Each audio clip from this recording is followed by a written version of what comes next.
Nasihat yang saya ingat berkaitan dengan sikap kita kepada seorang guru adalah kalau di Jawa itu diberi perumpamaan, kalau ke orang Jawa dulu kan sumurnya itu sumur yang ditimba itu loh, yang digali itu loh.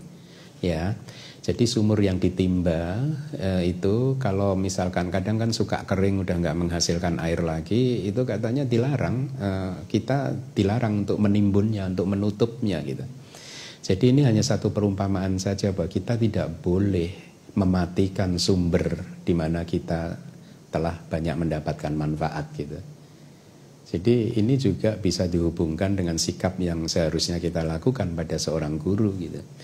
Bahwa kita, guru itu kan seseorang yang dari dia kita mendapatkan banyak hal kan yang bermanfaat bagi kehidupan kita gitu. Di Chinese kan juga ada kan kayaknya perumpamaan gitu ya, jangan melupakan sumber atau apa gitu ya. Entah konteksnya sama atau tidak ya. Tapi mirip ya itu ya. Atau kalau dalam bahasa Indonesia ada jangan seperti kacang yang lupa sama kulitnya. Nah itu perumpamaan-perumpamaan yang sebenarnya menyejukkan kan, dan bisa memberikan arah kepada kita tentang bagaimana kita menata sikap dan kehidupan kita supaya kita tidak melakukan karma-karma buruk yang serius terhadap guru-guru kita gitu. Setiap kali saya mengenang guru-guru spiritual saya, yang ada hanya kedamaian saja, dan bersyukur bahwa saya sudah bertemu dengan banyak guru yang seperti itu, sehingga semuanya membawa saya sampai di poin ini, sampai di titik ini, sampai di hari ini begitu. Nah, lalu sehubungan dengan topik tersebut, apa yang kita bisa pelajari dari kitab suci kita? Di kitab suci kita menemukan dua model sikap murid terhadap guru. Tidak ada model yang di tengah-tengah, tidak ada model yang ketiga gitu. Jadi yang saya temukan hanyalah dua model ini. Yang pertama, model murid yang pertama, sikap murid yang pertama itu bisa kita baca, Anda bisa baca sendiri itu di Mahasihanada Sutta, Majjhima Nikaya ke-12, Sutta ke-12, yang bukunya sepertinya sudah diterbitkan oleh DBS ya kayaknya ya. Ya. Mungkin di Mula Panasa yang jilid pertama itu. Jadi saya rangkumkan sutanya kira-kira berbunyi seperti ini. Jadi pada waktu itu Buddha sedang tinggal di kota Wesali, dan di situ ada seorang mantan biku, artinya tadinya seorang biku namanya Sunakata, baru saja lepas jubah. Ya, jadi baru saja lepas jubah, dan kemudian dia menyebarkan fitnah, isu gitu.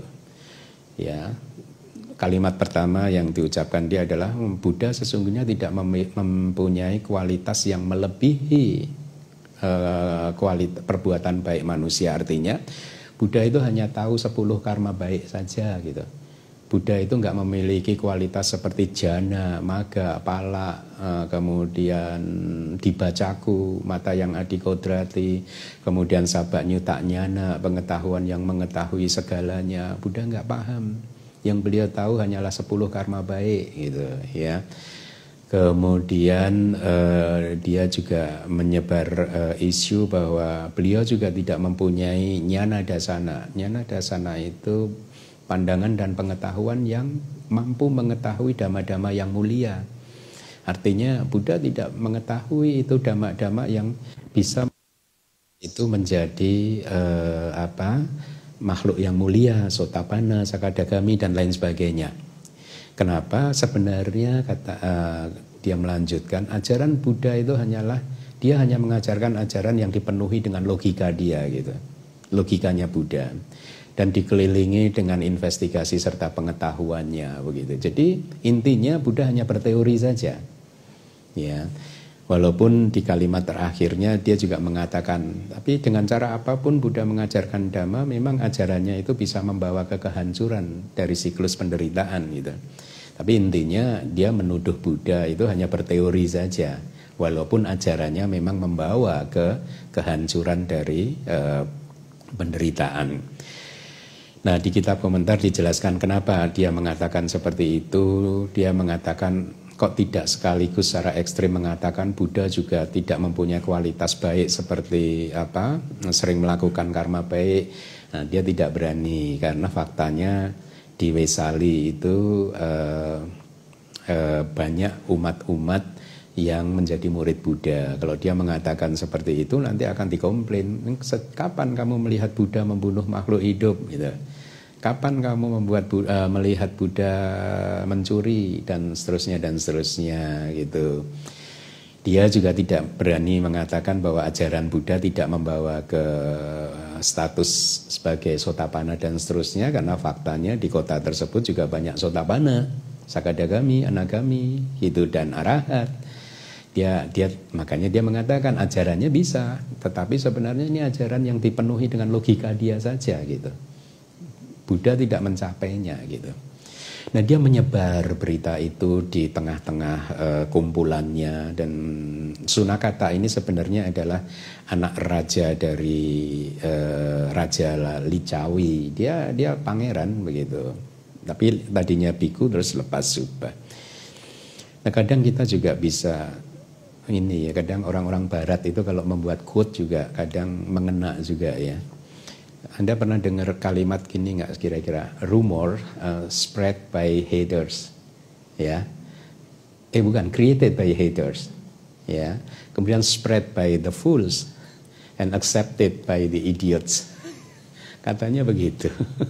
Jadi isu fitnah itu diciptakan oleh haters, itu apa sih? Pembenci begitu ya.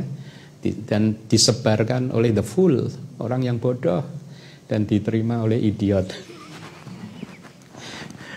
Ya, kenapa? Karena kadang kita lihatlah ada saja orang-orang yang atau mungkin dengan sudut pandang yang lain, kita harus belajar loh dari jurnalis itu. Jurnalis itu kalau membuat berita itu cover both side loh, ya enggak sih? Ya. Tapi kalau sudah membenci seseorang dan menerima berita-berita atau orang yang menerima berita-berita yang bersifat isu fitnah, gosip tersebut, dia nggak cover both side. Dia bermain-main dengan oh iya ya gitu. Kadang seseorang bisa dihakimi tanpa pernah ditanya loh. Ya. Nah, jadi ini yang terjadi dengan berita dari Sunakata. Jadi orang-orang di kota Wesali ada yang percaya dengan omongan dari Sunakata tadi, ya, tanpa pernah cross check ke Buddha secara langsung, ya, tanpa pernah meminta klarifikasi dari the other side, begitu, ya. Nah, akhirnya yang Arya Sariputta melaporkan perkembangan hal tersebut kepada Buddha. Dan kemudian Buddha mengatakan begini, Sunakata adalah orang yang tidak terkendali, artinya orang yang kasar gitu. Ya. Dia adalah manusia yang tidak berguna, ya, kata Buddha, ya. Kemudian dia sudah melakukan fitnah terhadap Buddha gitu. Jadi Buddha declare bahwa itu adalah fitnah. Lalu Buddha menyebutkan bahwa orang-orang menyebut atau memuji saya sebagai iti piso bhagawa arahang sama sambuddho itu bukan pujian yang kosong gitu. Itu memang kenyataannya Buddha memiliki kualitas itu begitu. Bahwa Buddha kemudian juga dikatakan mempunyai abinya ya karena memang beliau mempunyai abinya.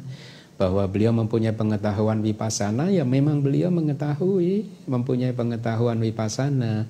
Bahwa Buddha mempunyai telah mencapai magga pala memang sebenarnya seperti itu. Nah, Buddha menjelaskan bahwa makanya dikatakan oleh Buddha Sunakata telah memfitnah Buddha. Bahaya kan? Itulah mengapa saya kemudian memutuskan untuk menyampaikan ini supaya Anda tidak mengikuti jejak Sunakata. Bayangkan memfitnah Buddha. Memfitnah orang biasa saja udah karma buruk gitu, apalagi memfitnah Buddha. Nah, jadi Anda harus mulai belajar. Kalau mendengar berita-berita ini harus cover both side, harus ditanyakan sejelas-jelasnya ke kedua belah pihak. Jangan hanya menerima dari satu pihak, kemudian disebar-sebarkan. Kemudian akhirnya ada orang yang menerima. Nah itu nanti sesuai rumus yang tadi bahwa rumors created by haters, ya, dan seterusnya tadi. Nah, jadi ini model sikap seorang murid terhadap guru yang pertama. Menurut Anda model seperti ini menyejukkan enggak? Menginspirasi enggak? Enggak ya? Membawa kemajuan peradaban enggak? Enggak. Maksud saya kalau semua manusia sikapnya seperti itu, peradaban hancur loh. Ya, tidak membuat peradaban tumbuh berkembang loh. Ya, memotivasi kita untuk menjadi orang yang baik enggak ada manfaatnya kan? Ya. Nah, oleh karena itu kemudian Buddha menjelaskan. Dia mengucapkan semuanya itu karena marah pada Buddha gitu. Jadi ini alasannya nih. Sunakata, Bhikkhu Sunakata marah terhadap Buddha. Kenapa? Karena ketika dia menjadi bhikkhu, beliau ini menguasai jana loh. Bante Sunakata ini menguasai jana dan bahkan juga mempunyai abinya, yaitu mata dibacaku, mata yang adikodrati, atau yang sering diterjemahkan sebagai mata dewa ya. Jadi Bante Sunakata ini memiliki jana dan abinya gitu. Nah, ketika dia minta diajari oleh Buddha tentang dibacaku, mata yang adikodrati yang bisa melihat makhluk halus, Buddha mengajarinya. Sehingga dia bisa mencapainya setelah mengembangkan kasina cahaya, kemudian dia akhirnya bisa melihat makhluk-makhluk halus begitu. Pada suatu hari dia melihat para dewa di alam dewa sana gitu. Tetapi kok dia nggak bisa melihat percakapan dari para dewa tersebut gitu. Akhirnya dia menemui Buddha lagi. Buddha, saya bisa melihat para dewa, tapi apa yang dia percakapkan kok saya tidak bisa mendengarnya. Akhirnya dia minta Buddha untuk mengajarkan dibak sota, telinga yang adikodrati, yang membuat dia bisa mendengar suara-suara dari makhluk yang jauh, bahkan jauh, sangat jauh ya, makhluk-makhluk halus juga dia bisa dengarkan. Nah, tetapi Buddha kemudian melihat, Buddha ini kan tidak mengajarkan sesuatu apabila tidak bermanfaat pada seseorang. Jadi dia melihat bahwa Sunakata ini tidak mempunyai kondisi yang mencukupi, yang membuat dia bisa menguasai dibasota atau telinga adikodrati tadi. Akhirnya Buddha menolak. Dan ketika ditolak itulah Sunakata marah. Dia berpikir bahwa Buddha takut kesaing. Ya. Buddha ini anak raja, saya juga anak raja, gitu. Kemudian Buddha mempunyai jana, saya mempunyai jana, si Sunakatanya ya. Buddha mempunyai mata dewa, saya mempunyai mata dewa. Kalau dia mengajarkan saya telinga dewa itu tadi, nanti orang-orang dia pasti kesaing sama saya gitu. Dan Buddha tidak ingin ada matahari kembar nih bahasa saya lah ya. Nah, akhirnya itulah mengapa dia lepas jubah, meninggalkan Buddha, dan akhirnya menciptakan gosip isu yang seperti itu tadi begitu ya. Nah, itu model murid yang pertama. Model murid yang kedua itu adalah yang Arya Sariputta. Seperti yang Anda ketahui, yang Arya Sariputta adalah seseorang yang berasal dari kasta Brahmana.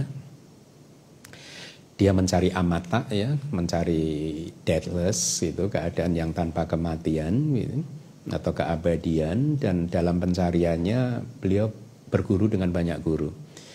Guru terakhir, salah satunya adalah Sanjaya. Sanjaya ini adalah guru yang sangat terkenal di zaman Buddha dan pengikutnya juga besar sekali gitu. Kan tetapi dia tidak melihat ajaran Sanjaya ini akan bisa membawa ke akhir dari kehidupan.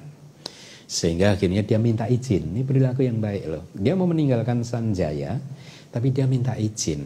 Maaf guru gitu, saya mau mencari amata. Amata itu nibbana, deathless tadi itu.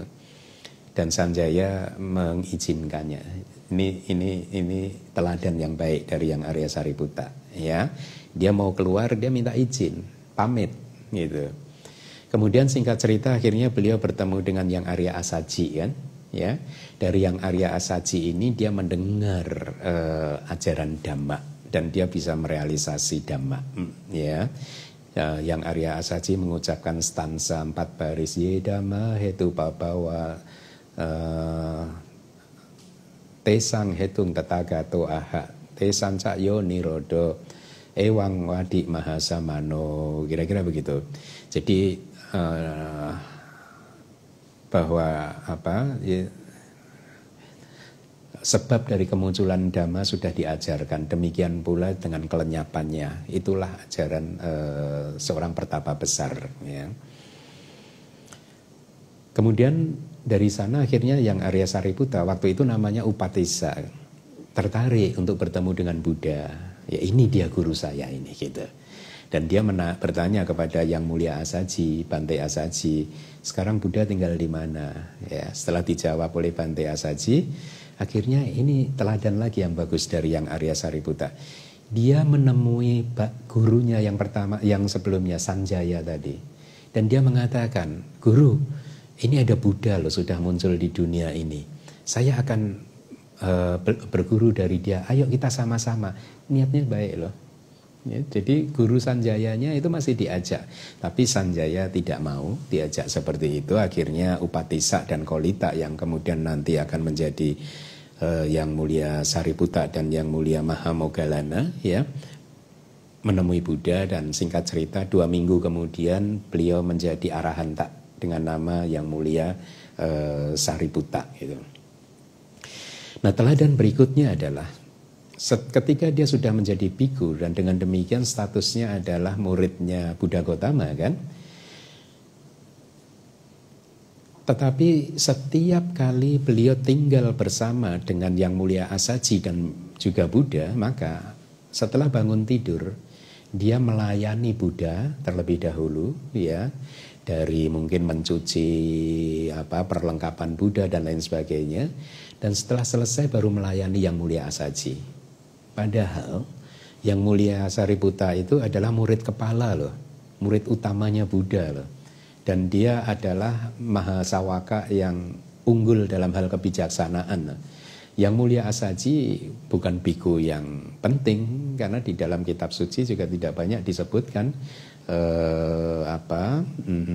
ini dia kehidupan beliau begitu.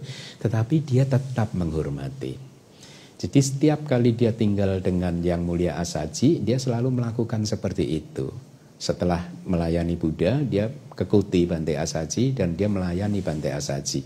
Kalau di dalam teks itu melayani itu bisa bermacam-macam. Misalkan kalau guru datang kita bangkit, bersujud, anjali, kemudian mencuci sandalnya, kayak pataknya, kayak jubahnya, apapun itu, melayani itu, atau memijat-mijatnya gitu. Itu dilakukan oleh Yang Mulia Sariputta.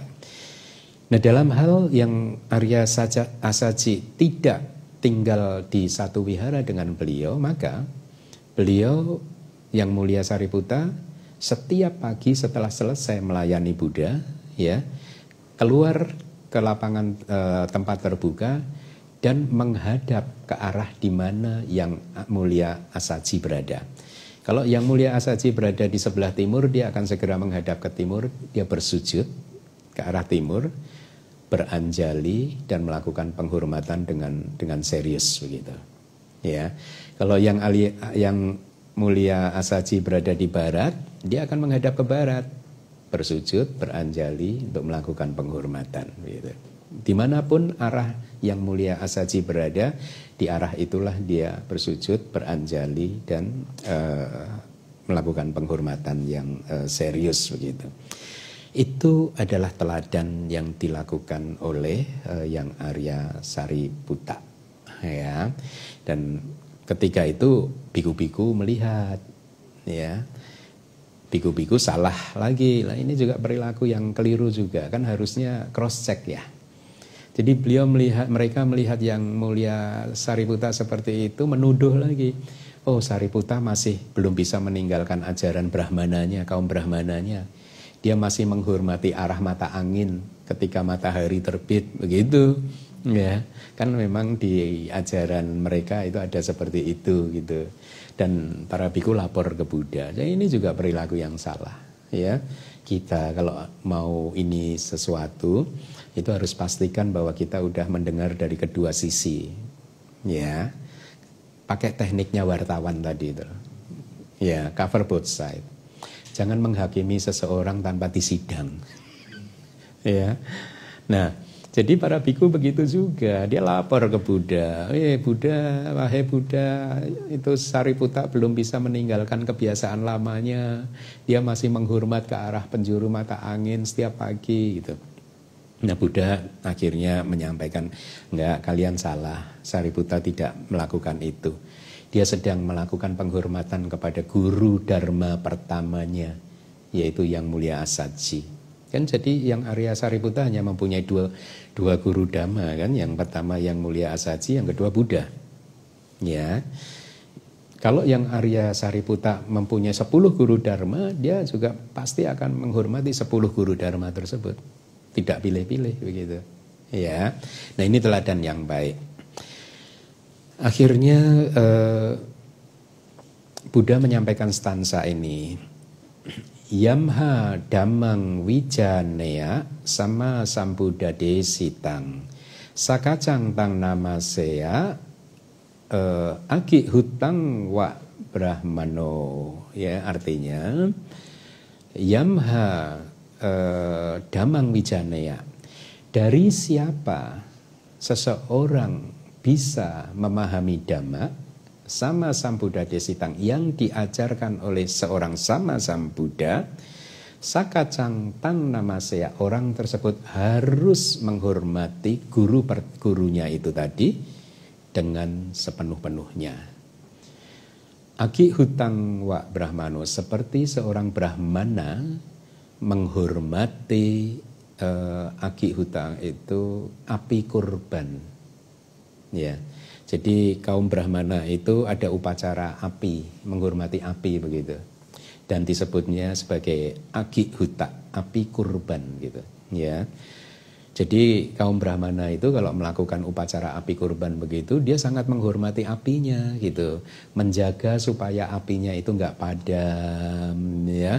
Memastikan apinya bisa menyala dengan baik. Itu sikap Brahmana kepada api kurban. Nah, itu dipakai oleh Buddha sebagai perumpamaan bahwa sikap Anda kepada seorang guru juga harus seperti itu loh. Melayani dia, menjaga dia supaya apinya tidak padam, ya. Kemudian juga memastikan apinya itu terus bersinar, bersinar besar. Itu perumpamaan yang dipakai oleh Buddha, ya. Jadi saya ulangi. Ikuti saya. Yamha dhammang wijanea, dari siapa seseorang bisa memahami dhamma, sama Sambuddha Desitang, yang telah diajarkan oleh sama Sambuddha, sakacang tang namasea, dia harus menghormati orang tersebut dengan sepenuh-penuhnya. Agi hutang wa brahmano,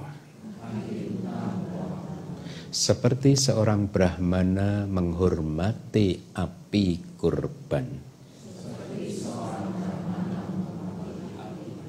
Ya, itulah sikap atau model sikap seorang murid kedua yang ditemukan di kitab suci kita. Menurut Anda yang Arya Sariputta menginspirasi enggak? Menyejukkan enggak ceritanya? Mendamaikan hati Anda enggak? Kalau yang pertama mendamaikan atau memanaskan hati Anda? Bikin hati Anda panas kan? Kalau yang ini kan menyejukkan kan? Enak kan mendengarnya kan? Kemudian sikap yang Arya Sariputta itu kalau kita tiru kira-kira akan menghancurkan peradaban atau membangun peradaban? Membangun peradaban. Membangun peradaban. Karena peradaban akan semakin maju, bergerak maju. Ya, kenapa? Karena dipenuhi oleh sada, sikap hormat, cinta kasih, belas kasih, dan semua kualitas yang baik.